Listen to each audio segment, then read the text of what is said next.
Halo semua, selamat datang lagi di kelas Computer Basic.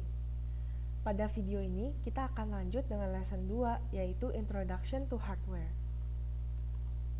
Computer hardware dibagi menjadi dua, yaitu Basic Hardware dan Attached Hardware. Basic Hardware terdiri atas CPU, baterai, screen, dan keyboard. CPU dan baterai terletak dalam mesin komputer. Attached hardware terdiri atas mouse, power supply, USB, NAT cable, VGA, and HDMI cable.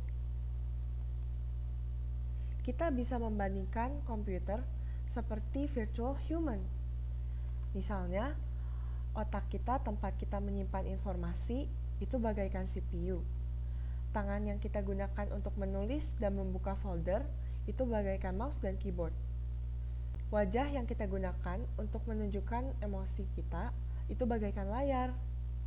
Makanan dan minuman yang kita konsumsi bagaikan listrik yang digunakan untuk mencharger komputer kita. Oke, sekian dulu video ini. Penjelasan untuk setiap hardware akan diberikan di video berikutnya. See you on the next video. Bye!